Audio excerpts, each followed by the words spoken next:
In 2015, IDW Publishing released a 5-issue miniseries with one of the most insane premises in comic book history. Godzilla dies, goes to hell, and fights his way through the underworld. This wasn't a joke. This wasn't a parody. This was a deadly serious, almost entirely wordless meditation on destruction, sin, and redemption, starring a giant radioactive dinosaur. This is Godzilla in Hell, and it's one of the most ambitious and visually stunning comics you've never read. Issue 1 opens with Godzilla falling. Not walking, not swimming, not fighting, but falling. He plummets through an infinite void, past floating rocks and debris, until he crashes through what we eventually realize is the gate to hell itself. The famous inscription from Dante's Inferno appears: "Abandon all hope, ye who enter here." Godzilla has died, and now his punishment begins. The first issue, written and drawn by James Stokoe, is almost completely silent. No narration, no dialogue, just Godzilla wandering through a nightmarish landscape of twisted flesh, impossible architecture, and the ruins of what might be civilization. The art is incredible, and it's super detailed. Every panel is packed with grotesque imagery that rewards close examination. Honestly, I could stare at these pages for hours. Godzilla encounters a mountain made of corpses. He finds demons that seem to be waiting for him. And then he discovers something horrible. Other kaiju are here too, twisted into demonic forms and suffering eternal torment as well. The first issue ends with Godzilla facing a demonic version of himself, a Hell Godzilla with exposed bones and burning eyes.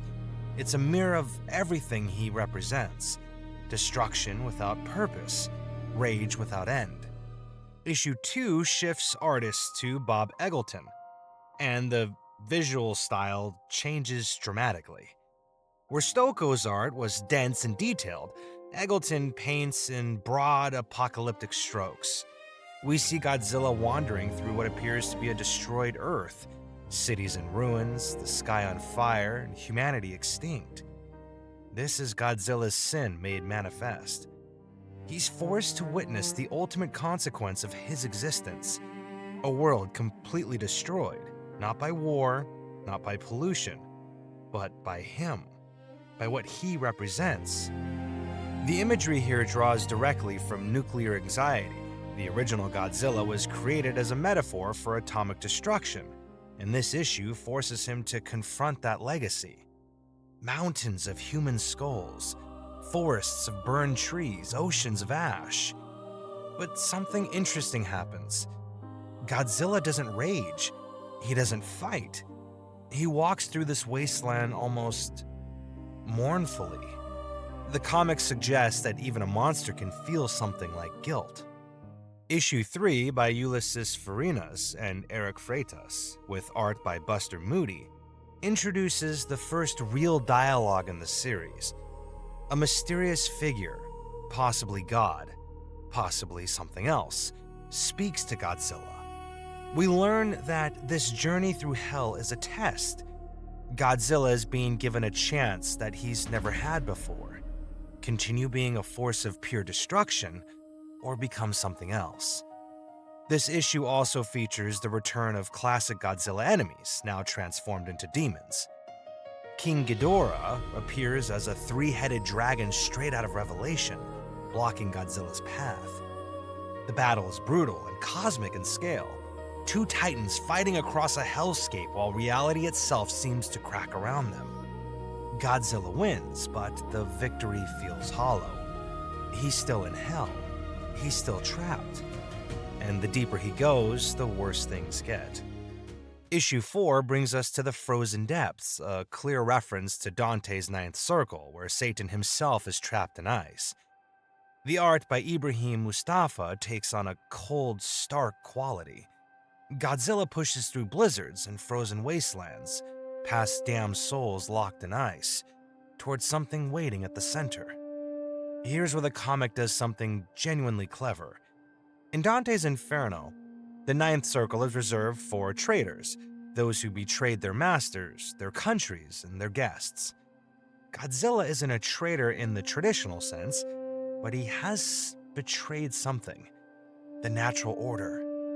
He's a creature that shouldn't exist, created by humanity's hubris, and his very existence is a betrayal of nature itself. The comic doesn't spell this out exactly. It trusts the reader to make these connections. Issue 5, the finale, brings everything together. Written and drawn by Dave Watcher, it opens with Godzilla facing Space Godzilla, his cosmic doppelganger, now serving as a guardian of Hell's deepest pit. Their fight is spectacular, but it's really just a prelude to the main event. Because waiting at the bottom of Hell is something that defies description.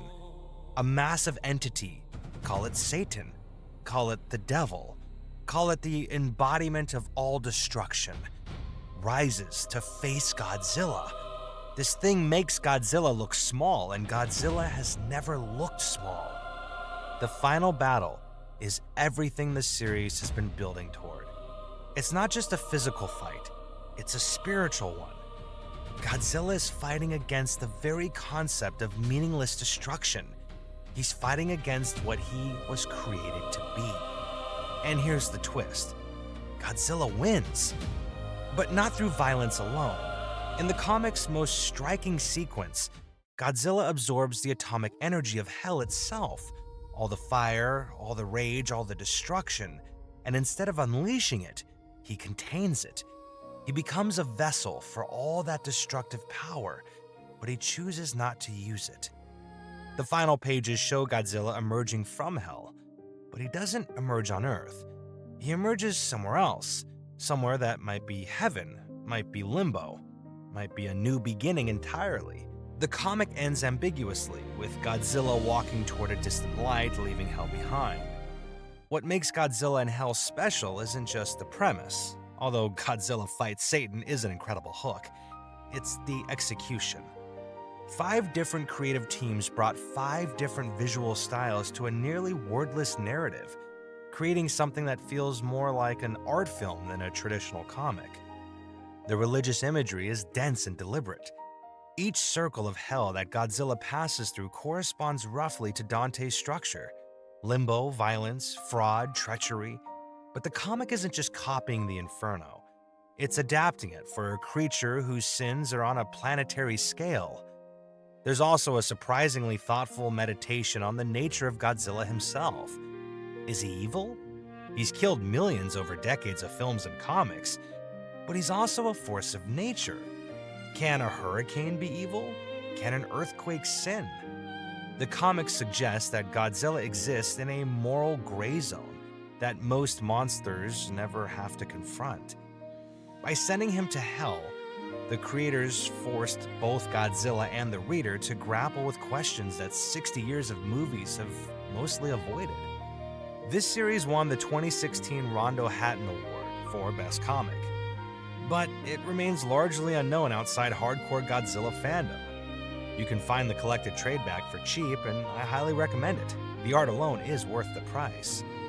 If you've ever wondered what happens when you take a monster movie icon and force him to confront cosmic horror, religious mythology, and his own capacity for redemption, Godzilla in Hell is your answer.